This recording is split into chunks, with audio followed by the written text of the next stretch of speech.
Vanessa came back from Nashville looking like she had stepped out of somebody else's life. I was in the kitchen when I heard the garage door roll up just after 6. I expected the usual version of her after one of those nonprofit retreats. Hair tied back, makeup gone, canvas tote bags cutting into her shoulder, that drained smile she always wore when she spent 3 days pretending to enjoy panel discussions and donor lunches. Instead, she walked in glowing, not smiling, glowing. Her hair was styled in loose waves like she'd had it done before leaving the hotel. Her lipstick was fresh. She wore a cream-colored coat I had never seen before, fitted at the waist, expensive enough that I noticed it before I even looked at her face. And then there was the perfume, not the light floral stuff she'd worn for years. This was darker, sharper. It hit the room a second before she did. "Well," she said, setting her bag down by the island, "you could at least pretend to be happy to see me." I kissed her cheek. The scent stayed on my skin after I stepped back. "I am happy to see you," I said. "You just look different." She laughed. But there was something measured in it, like she had practiced at too. Different good or different bad? Good, I said. That was true. It was also the first thing that bothered me. Vanessa had always been attractive, but in a comfortable way. Real. She was a mother of my 4 kids. The woman who forgot to take off her reading glasses when she walked around the house. The one who tied her hair up with whatever rubber band was nearest the sink. But this version of her looked polished down to the smallest detail. Her nails were done in a pale pink. Her earrings were new. Even the way she stood had changed. Straighter, lighter, like she had come home carrying a private joke. At dinner, she barely touched the roast chicken. She kept checking her phone face down beside her wine glass, smiling to herself every so often, then catching it and turning serious again. "How was the retreat?" I asked. "Honestly," she said, leaning back in her chair. "Transformational." She said it with a kind of breathless excitement I hadn't heard from her in years. After the kids drifted upstairs and the dishwasher started humming, I found her in our bedroom standing in front of the mirror, trying on 3 different blouses she had somehow brought home with her. Nashville souvenirs, I guessed. Silk, tailored, nothing like the practical things she used to buy. She caught me watching her reflection. "What?" she asked. I folded my arms. "Since when do nonprofit retreats come with a whole new wardrobe?" She smiled at herself. Not me. "Maybe I'm tired of feeling old, Ryan." The room was quiet except for the soft rustle of fabric as she changed hangers.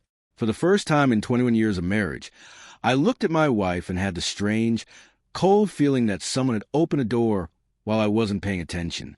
And whatever had walked back into my house was wearing her face.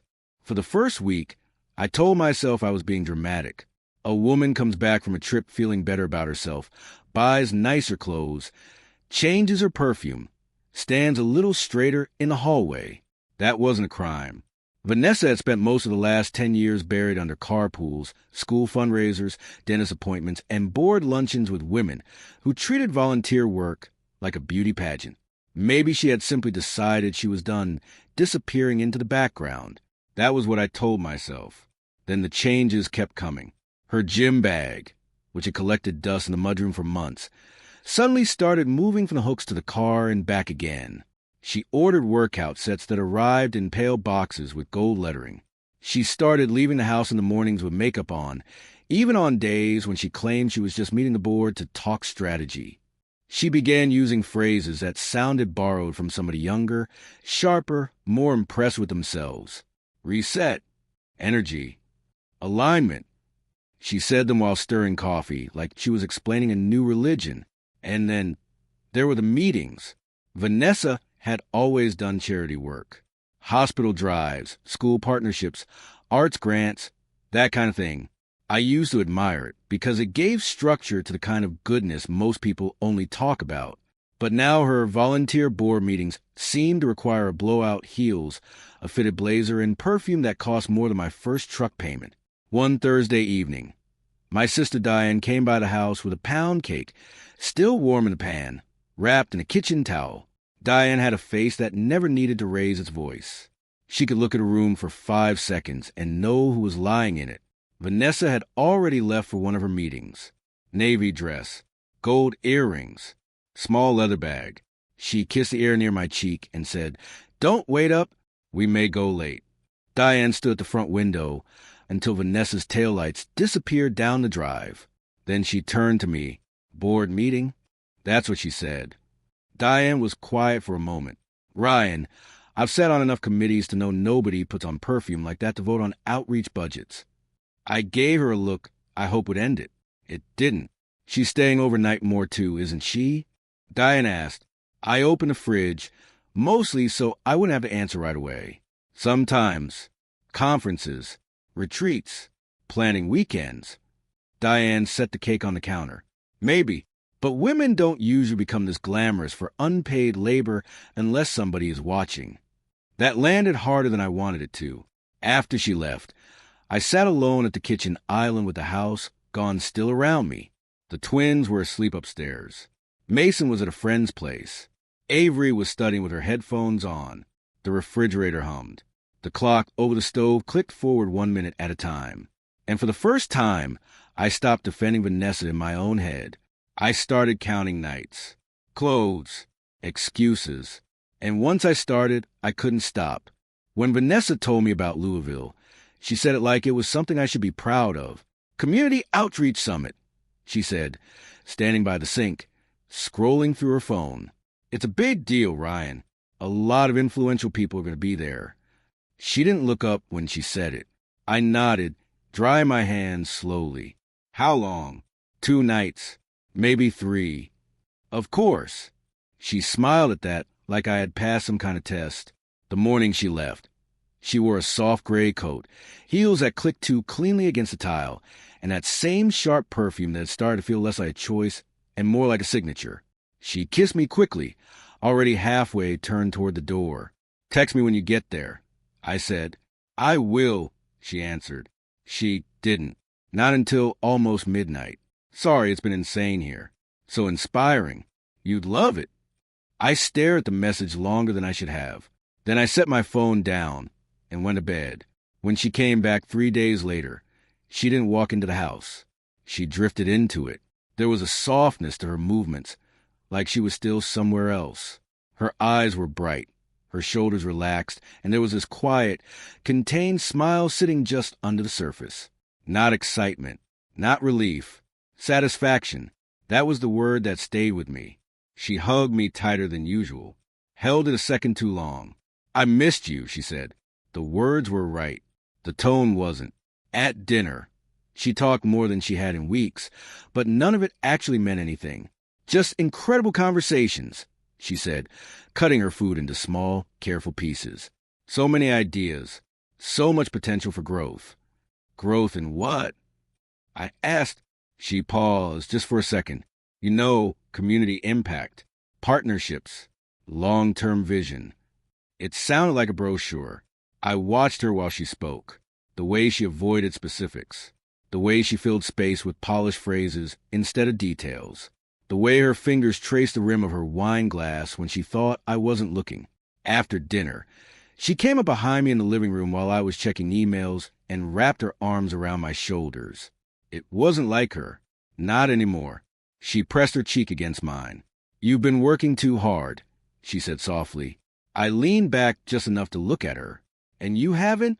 She smiled, that same private smile. Not in the same way. That was the moment something settled into place in my head. It wasn't just that she had changed. It was that she was carrying something. Not guilt, not stress. A win. And I realized, sitting there in my own living room with her arms around me, that whatever she had found in Louisville, it wasn't charity. I didn't confront her after Louisville. I stopped asking questions. That was a shift. The next Monday morning, I sat in my office above the oldest car wash location we owned, the one off I-75 that still smelled faintly like soap and hot asphalt. I closed the door, turned off my phone, and stared at the desk for a long time before opening my laptop. There's a moment when suspicion turns into decision. I crossed it quietly. By noon, I had a name, Scott Holloway. He came recommended through a business contact who didn't ask questions and didn't give details. Just a number and a sentence. If you need the truth, he'll get it. We met 2 days later at a diner outside Macon. Early morning, half empty. The kind of place where nobody looks up unless something breaks. Scott looked exactly how you'd expect. Late 50s, neutral face, gray jacket. The kind of man you could sit next to for an hour and forget 5 minutes later. "You think your wife is cheating," he said. Not a question. "I stir my coffee once. I think something changed. I want to know what." He nodded like he'd heard that exact sentence 100 times. "Then you don't confront. You don't warn. You don't get emotional," he said. "You let me work." I slid a photo of Vanessa across the table. Then another, our home address, her car, her usual schedule, everything I knew. He didn't react to any of it. "Give me a week," he said. It took 4 days. He called me just after sunset. "I've got something," he said. "You're going to want to sit down." I was already sitting. We met that night in the same diner. Same booth, different weight in the air. Scott placed a thin folder on the table between us. Not thick, not dramatic, precise. "There are 2 men," he said. 2. The word didn't hit all at once. It settled in slowly, like something sinking through water. "First one is Colin Wade," Scott continued. "Youth baseball coach. Late 30s. Connected to your son's league. Mason." I kept my face still. Scott slid a photo toward me. Vanessa, standing near a set of bleachers. Sunglasses. Light dress. Smiling up at a man in a baseball cap. Too close. Too comfortable. "Second," he said, tapping the folder, "is Martin Graves." That one took a second longer. "Your accountant." The room didn't change. The lights didn't flicker. Nobody turned to look at me. But something inside me shifted, clean and final. Martin had been in my house, sat at my table, shook my hand every year while going over numbers that built my life. Scott watched me carefully. "This isn't new," he added. "How long?" I asked. "With Graves." He paused, still verifying. "But it's not recent." I looked down at the photo again. Vanessa smiling at a man who coached my son's team, like she didn't have a family waiting at home. Then I closed the folder. Not hard, not fast, just enough. "Keep going," I said, because whatever this was, I already knew it was deeper than I wanted. I expected more details. I didn't expect a timeline. Scott didn't open the folder right away. He let the silence sit there, like he was giving me a chance to prepare for something I couldn't actually prepare for. Then he flipped it open. "Colin Wade," he said, tapping the first section. "That's recent. Few months, maybe a year. It's careless." Photos slid across the table. Vanessa at a hotel entrance. Vanessa in the passenger seat of a truck that didn't belong to anyone in our family. Vanessa laughing on the sidelines while Colin stood too close behind her, his hand low on her back like it already belonged there. Delight. Public places. No effort to hide it. "Reckless," Scott repeated. I nodded once. My eyes had already moved past those. "Graves is different," he said. That was the part one had been waiting for, without knowing it. Scott turned the page. Receipts. Old ones. Dates that went back further than they should have. Hotel bookings under variations of Martin's name. Conference overlaps that lined up too perfectly with trips Vanessa had taken over the years. Charity events that suddenly looked less like charity. "How far?" I asked. Scott exhaled slowly. "Over a decade. Minimum. 10 years. The number didn't hit like a punch. It spread like something cold moving through my chest. "That's not possible," I said, but my voice didn't argue. It calculated. He slid another sheet forward. "Your schedule," he said. "Travel records. Expansion years for your business. Times you were out of state. Every gap. Every opening. Every time I thought I was building something for my family. Filled. She used patterns," Scott continued. "Predictable ones. Charity galas. Planning retreats. Fundraising weekends. All clean on paper. All explainable." I stared at the list. Every trip I had been proud of her for. Every time I told people, "My wife's doing something good out there." Every time I stayed back with the kids, handling dinners, homework, broken appliances, thinking she was out there making a difference. She was, just not the one I believed in. Martin knew everything, I said quietly. Scott didn't answer. He didn't have to. Martin handled our taxes, our investments, our financial structure. He knew when money moved, when I traveled, when I was buried in work, when I was free. He didn't just have access to my finances. He had access to my life, and he used it. I leaned back slowly in the booth, the leather creaking under my weight. For a moment, I let myself replay it. Birthdays, holidays, barbecues in the backyard. Martin standing there with a drink in his hand, smiling, talking about numbers while my kids ran past him. While my wife... I stopped the thought before it finished. Scott closed the folder halfway. "There's more," he said, "but this is enough to understand the pattern." I nodded, because I did understand it now. This wasn't a mistake. It wasn't a phase. It wasn't even just betrayal. It was a system, built carefully, maintained over years. Right in front of me, I pushed the folder back toward him slightly. "Keep digging," I said. My voice was steady, because something inside me had already gone quiet. And once that happens, there's no going back. I didn't go home right away after that meeting. I drove. No destination. Just a highway stretching out in front of me, headlights cutting through the dark, while everything Scott had said kept replaying in clean, quiet loops. 10 years. 2 men. A system. By the time I pulled into a parking lot outside a closed pharmacy, I already knew what the next step was. I sat there with the engine running, hands resting on the wheel, staring at my reflection in the windshield. Then I said out loud, "Don't guess. No." The next morning, I made the call. Private lab. No questions. Cash. They told me what I needed to do. Simple process. Quick turnaround. Discreet. I didn't hesitate. That was the part that stayed with me later, the absence of hesitation. Because somewhere deep down, I think I already understood what I was about to find. Getting the samples wasn't complicated.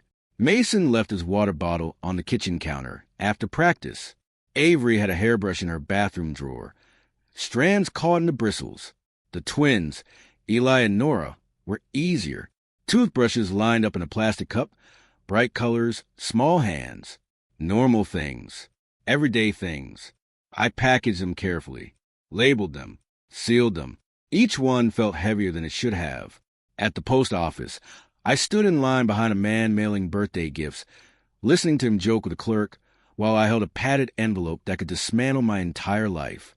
I sent it anyway. Then I went home and acted like nothing had changed. Dinner, homework, conversations about school and schedules. Vanessa moved to the house like she always did now, sharp, composed, slightly distant. She kissed me goodnight that evening like it was part of a routine she hadn't questioned in years. I didn't react. I watched, and I waited. The results came 5 days later. Plain envelope. No markings. I didn't open it inside the house. I sat in my truck at the edge of an empty lot behind one of my car washes. The hum of machinery faint in the distance, water spraying in steady, mechanical cycles. I opened it slowly. 4 names. 4 results. I read Mason's first. Not a match. I didn't move. Didn't blink. Just let the words settle until they stopped being words and became something else entirely. Then Avery.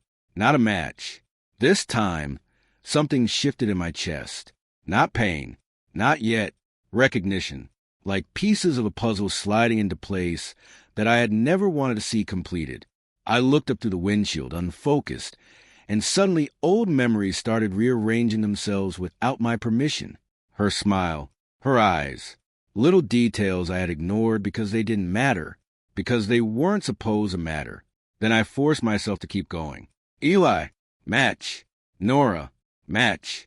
I exhaled slowly, the first real breath I had taken since opening the envelope.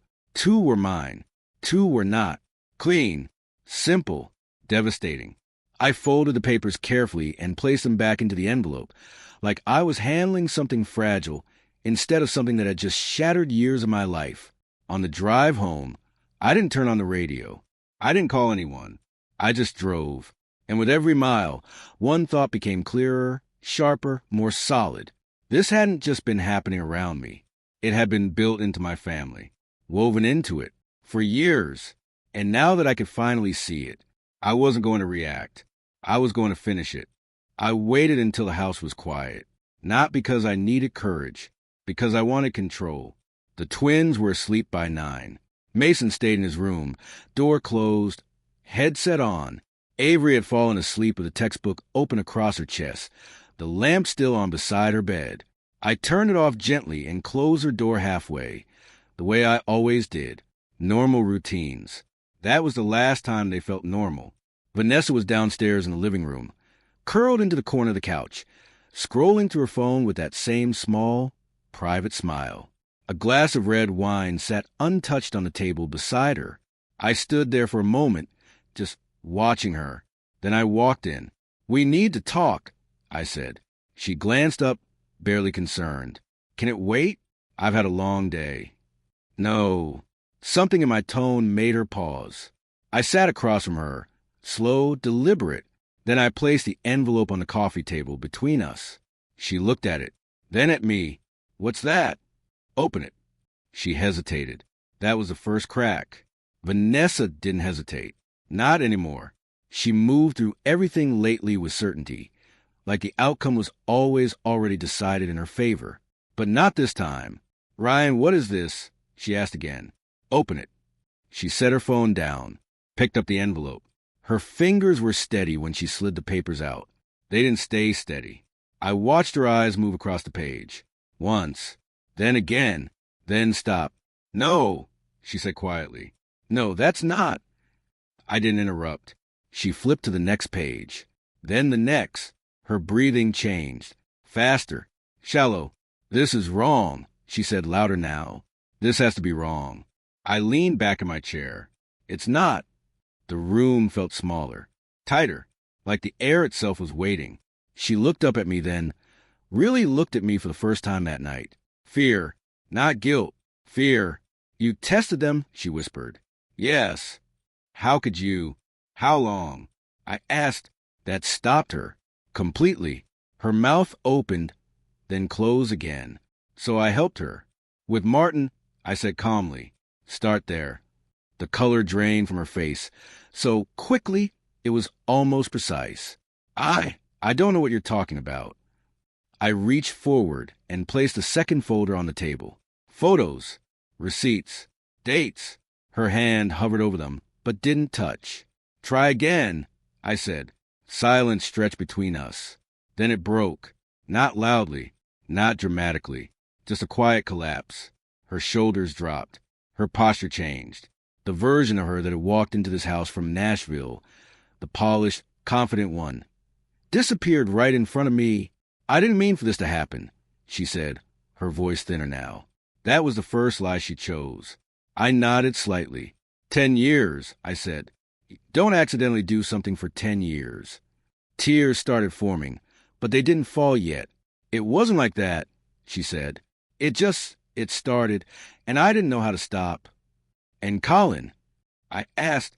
That one hit harder, because she wasn't ready for me to know that. Her eyes widened just enough. I didn't raise my voice, didn't lean forward, didn't change anything. "I know about him, too," I said. That's when the tears came. Fast, uncontrolled. "I was going to tell you," she said quickly. "I just needed time." "No," I said. One word. Flat. Final. "You were going to keep going." She shook her head desperately. "No, Ryan, please, you don't understand." "I understand exactly," I said. And I did. I understood every trip, every late night, every version of her I had defended when something fell off. I stood up slowly. She followed with her eyes, panic rising now, real and visible. "Please don't do this," she said. "Don't destroy our family." I looked down at her. Calm, clear. "You already did that," I said. Then I pointed at the paper spread across the table. "You just didn't think I'd ever see it." I didn't raise my voice that night. I didn't need to. Vanessa cried for a long time, sitting on that same couch, repeating the same sentences in different ways. Like if she rearranged them enough, one version might fix what she had done. I was going to stop. It didn't mean anything. I never wanted to hurt you. I let her talk, not because I cared about the explanations, because I wanted to hear how far she would go to avoid the truth. When she finally went quiet, I said one thing. You're going to tell the kids. Her head snapped up. No, Ryan, you can't. You're going to tell them, I repeated. Or I will. The fear came back instantly. Not for me. For her. For what people would think. For what the kids would see. That told me everything I needed. Please, she whispered. We can fix this. We don't have to ruin their lives. I looked at her for a long second. Then I picked up my keys. I'll be back, I said.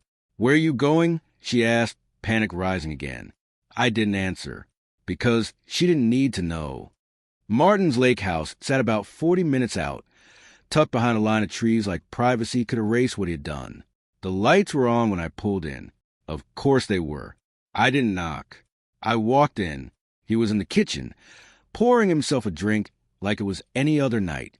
He turned when he heard me, confusion flashing across his face before it settled into something tighter. Ryan, he said, what are you doing here? I closed the door behind me. We're past that, I said. He set the glass down slowly. Past what? I stepped closer. You and my wife. Silence. Clean. Heavy. For a second, I thought he might try to deny it. He didn't. His shoulders dropped slightly, just enough. Ryan, How long? I asked. He rubbed his face, buying time. It wasn't supposed to. How long? Years, he said finally. It started years ago. I nodded once. I know. That surprised him. I reached into my jacket and pulled out a copy of the file. Photos, dates, receipts. I set on the counter. You didn't just sleep with her, I said calmly. You used my life to do it. He swallowed. That's not fair. It's exact. He had no answer for that. For the first time since I'd known him, Martin looked small. I never wanted to hurt you, he said. I almost smiled. You just didn't care if you did. I let that sit there between us. Then I picked up the folder again. This ends now, I said. You don't call her. You don't see her. You don't come near my family.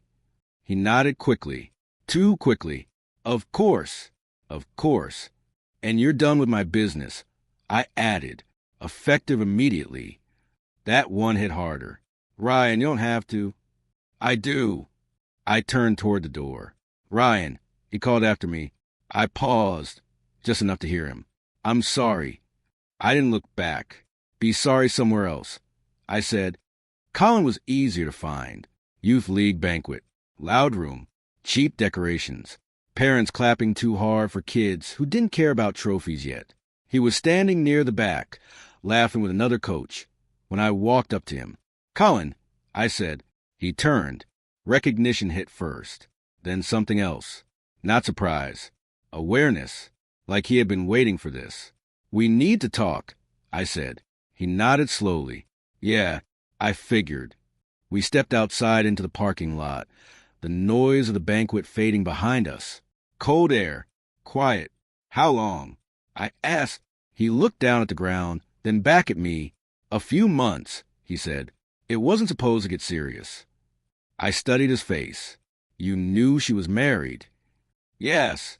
You knew who I was. Another pause. Yes. I let that settle. Then I said the one thing that made him shift. You ever think Avery might be yours? That broke him. Not loud, not dramatic, but real. His jaw tightened. His eyes flickered. I don't know, he said. I thought about it. Once. Once. I repeated. He nodded. But I stayed away, he added quickly. I didn't push. I didn't want to mess anything up for her. For her. Not for my family. For her. I stepped closer, just enough that he had to hold eye contact. You already did, I said. He didn't argue, didn't defend himself, because there was nothing left to say. When I got home, the house was still. Vanessa was sitting exactly where I left her, but she wasn't alone. Mason stood near the stairs, arms crossed, face tight. Avery was on the couch, eyes red, breathing uneven.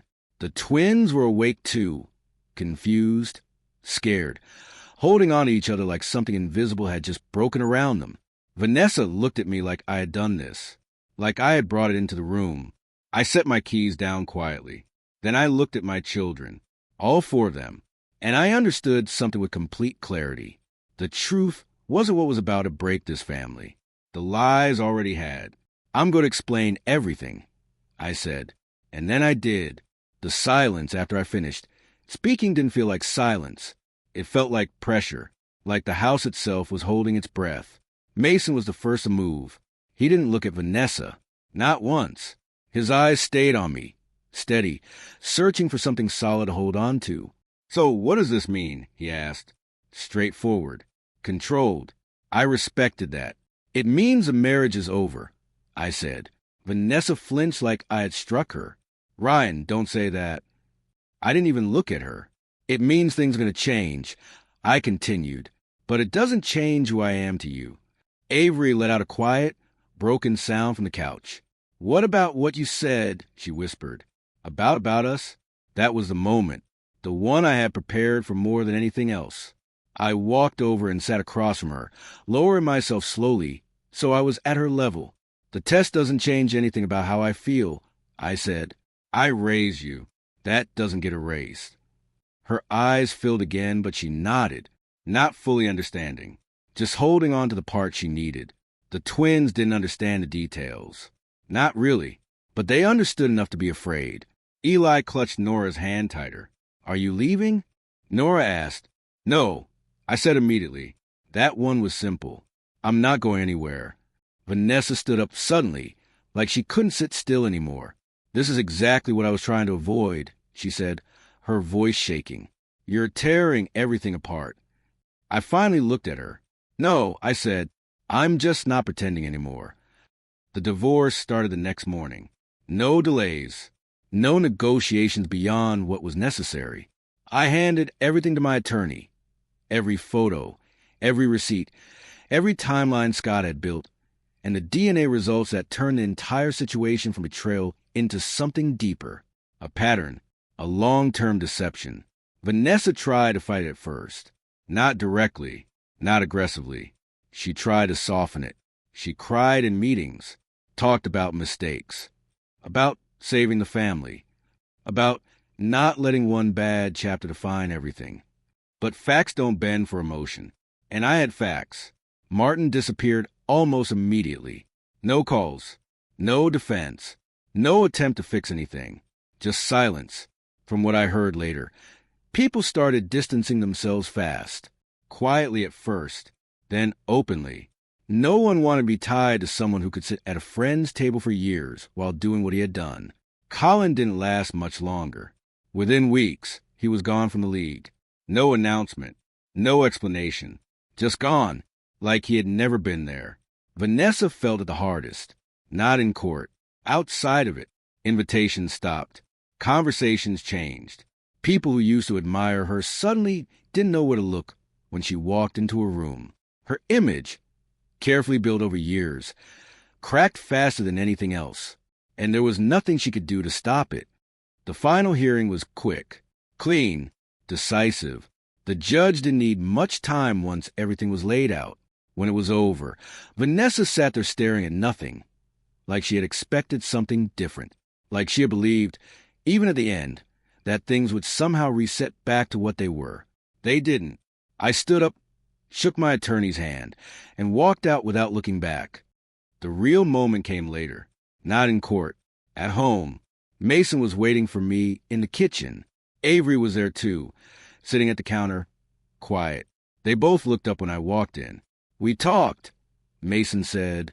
I nodded. "Okay." He glanced at Avery, then back at me. "We're staying with you." Simple. Final. Avery nodded slowly beside him. "You're still our dad," she said. There wasn't anything dramatic about it. No big speech. No emotional scene. Just a decision. Clear. Solid. I looked at both of them for a long second. Then I nodded once. "All right," I said. And that was it. Not everything survived what happened, but the parts that mattered chose to. The house felt different once it was just us. Quieter. Not empty, just honest. Vanessa moved out within 2 weeks. No arguments left. No negotiations that mattered. She packed her things into neat boxes like she was organizing a move instead of leaving behind a life she had already dismantled. I didn't watch.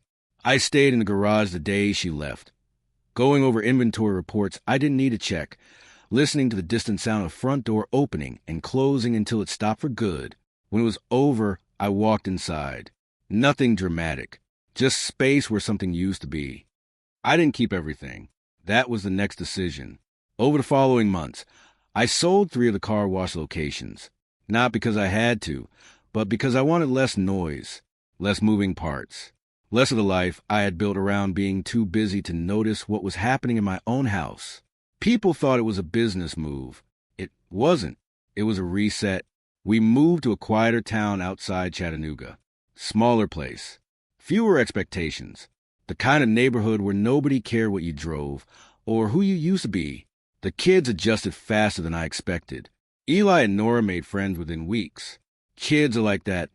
They rebuild quickly when you give them something stable to stand on. Mason got quieter for a while. Watched more than he talked. But one afternoon, about 6 months in, he showed up at one of the remaining locations without telling me. Stood there for an hour, just observing how everything ran. What? I asked him finally. He shrugged. Figure I should learn. I nodded once. He kept coming back after that. Not because I asked him to, because he chose to. Avery went the other direction. Books. Late nights. Questions she didn't always ask out loud. One evening, she sat across from me at the kitchen table, paper spread out in front of her. I think I want to study criminal psychology, she said. I looked at her. Why? She held my gaze. Because I want to understand how people lie like that. I didn't answer right away. Then I nodded. All right, I said. Time didn't fix everything. It clarified it. That was the difference. I stopped replaying the past. Stopped trying to understand every detail, every decision, every moment I had missed. There was no value in it anymore. What mattered was what stayed, and what didn't. I met Claire almost 2 years later. School librarian. Quiet, observant, the kind of person who listens all the way through before she speaks. We met at a community event. Nothing dramatic. No instant spark. Just a conversation that didn't feel like it was trying to be anything more than what it was. That was enough. We took it slow. No games. No performance. No version of myself that needed to be maintained. Just honesty. The kind I should have demanded years earlier. Years passed. Not quickly, but steadily. Mason became part of the business. Not handed anything. Earned it. Avery left for school, focused, sharp, carrying her questions with her, but no longer weighed down by them. The twins grew up in a house that didn't feel like it was hiding anything. And me, I stopped thinking about what I lost. Because I understood something I hadn't before. I hadn't lost a life. I had lost an illusion. And what replaced it was real. Sometimes, late at night, I sit on the back porch, listening to the quiet, thinking about how close I came to never knowing, to living the rest of my life inside something that looked complete, but wasn't. Vanessa didn't destroy me. She exposed the truth. And once I saw it, I didn't break. I adjusted. Cold, clean, final. Because in the end, the only thing that actually mattered was this. The life I have now is the first one that's mine.